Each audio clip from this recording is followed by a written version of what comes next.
Hey guys, welcome back to another video. This is Eric from eGotTech. So as you can see on my desk here, this is going to be another unboxing video, and this time I'm going to be doing the iPhone 12 Pro Max unboxing and review video. Apple's biggest iPhone, the iPhone 12 Pro Max, is probably the easiest to review among all the new iPhone 12 models. It has one of the best cameras in a smartphone, and it has everything that Apple has to offer this year. And what's good about it, it's actually a bit thinner than last year's iPhone 11 Pro Max. Though one point to note is that these Max models from Apple are strictly two-handed devices unless you have huge hands. So let's get this unboxing video and review started, guys.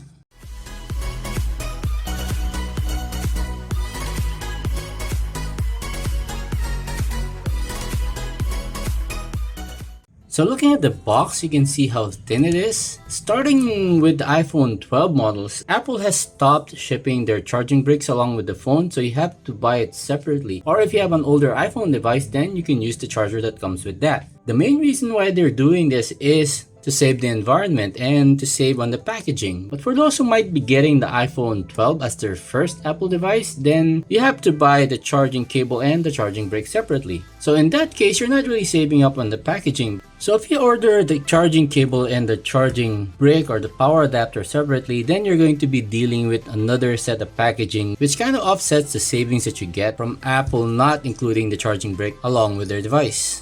It actually doesn't make sense for most consumers, because if you're going to be upgrading to the iPhone 12 Pro Max, most people would be selling off their older iPhone. So if you're coming from an iPhone 11 Pro Max, most people would choose to sell off that device, and of course you're going to be including the charging brick that comes in that box. So you're not going to be having a spare charging brick once you upgrade to the iPhone 12 series. I guess that's enough talk about the packaging, so let's go ahead and unbox this phone. So as usual, iPhone has this unboxing friendly tab, so you just have to pull on it.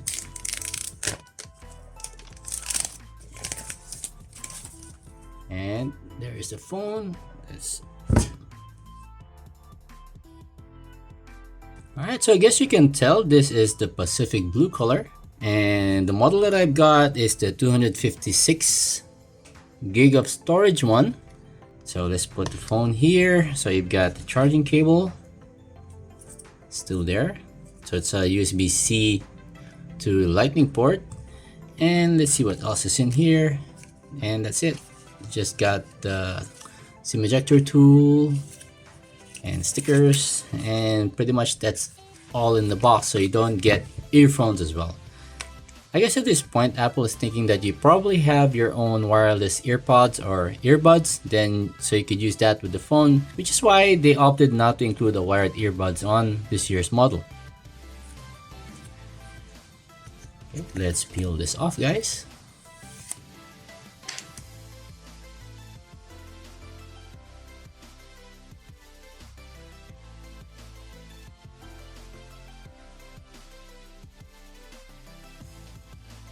So I'll try to approach this unboxing and review video differently and talk about the differences between the iPhone 12 Pro Max and the iPhone 12 Pro and compare it with some of the features from last year's model, which is the iPhone 11s. So when we talk about whether we choose the Pro Max over the regular Pro, I think it's helpful to have a list of everything that is different between the two phones.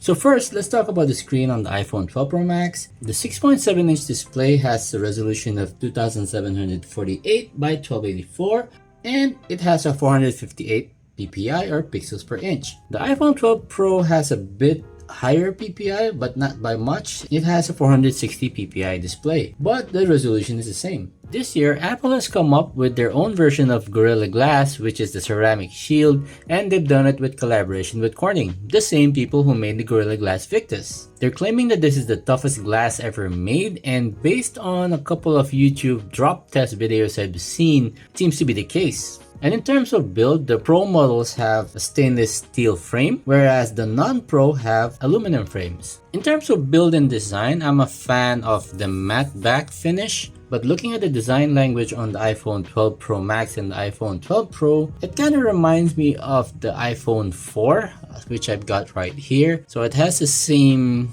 kind of design, just in a different color. So Apple has moved away from the round design that you can see here on the iPhone 7 that Apple has been using for the past couple of generations of devices.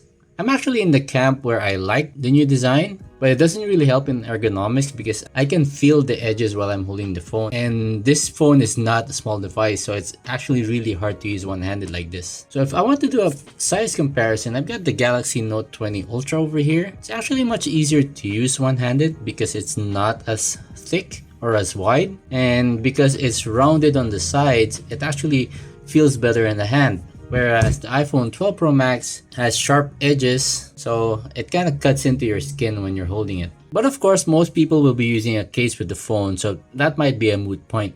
Now in terms of performance, it's pretty much the same because they have the same A14 Bionic chip. And here is a sample graph that shows the Geekbench 5 score from all the iPhone 12 models that have come out this year, including some older 2020 devices for reference. So as you can see, all the iPhone 12 models have pretty much the same score. There's not much of a difference from the iPhone 11, so it's only increased from 1300 to around 1600. The compute or GPU score is the one where there is a big difference from the iPhone 11 models. Here are a couple of graphs that show the Antutu, Jetstream, and Geekbench scores between the three generations of iPhones, so you have a rough idea of where each phone scores.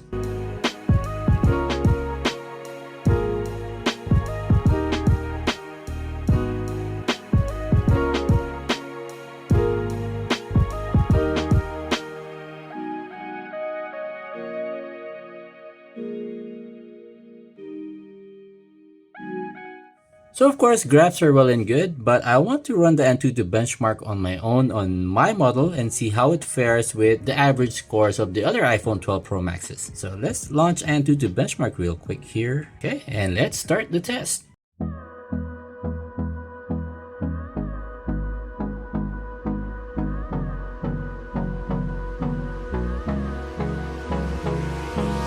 Hold me close till I get up. Time is barely on our side. I don't wanna waste what's left. The storms we chase are leading us. Alright guys, so this is the score that I'm getting on the iPhone 12 Pro Max. It's hitting 578,925. I was actually expecting a much higher score because from the graphs that I'm seeing it can actually hit 630-ish thousand. So this is probably on the low side for the score.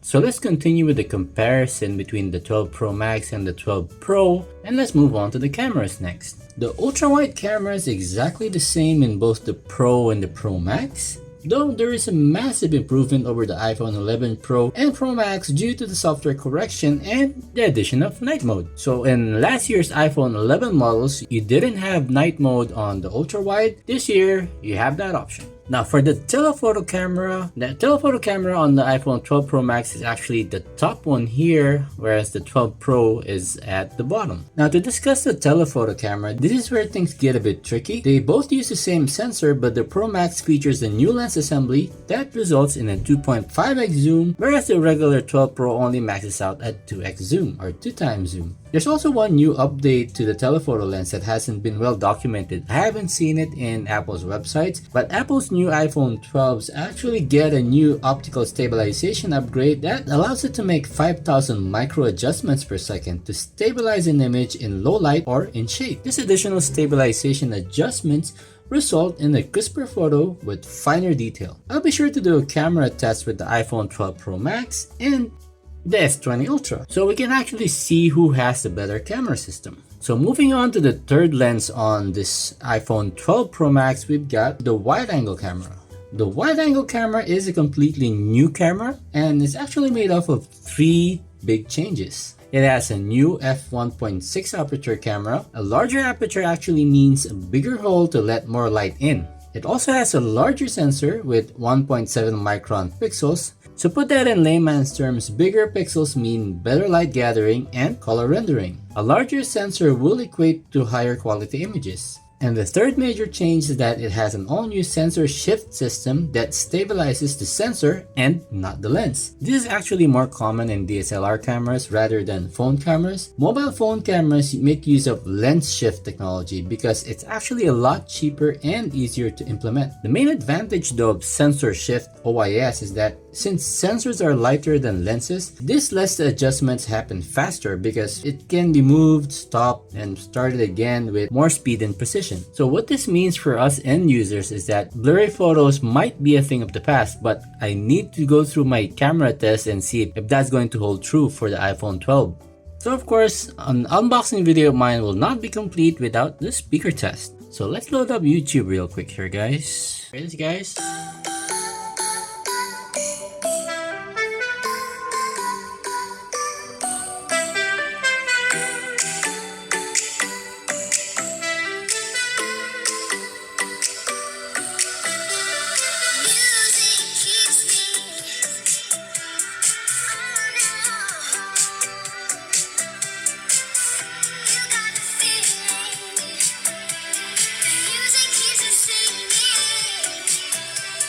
Of course, like last year's iPhone 11 model, this has a stereo setup where you've got sound coming up from the top and coming from the bottom. Sound is full and loud and could be on par with the ROG3 speakers, but let me know in the comment sections down below which phone speaker actually sounds the best for you guys. And to be honest guys, I'm actually going to be putting my SIM into the phone and I'll use it as my main phone for the next couple of weeks. Haven't been this excited to use a new phone since this is my first iPhone in a while. So I'll let you guys know how I feel about the new iPhone 12 Pro Max coming from an Android fan.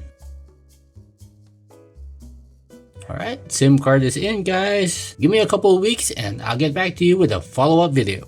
So with that said, let's end this quick unboxing video here guys. I'd like to hear your thoughts on whether this phone is a piece of tech that you want to get. But until then, please like and subscribe, hit that bell icon notification, and see you all on my next one.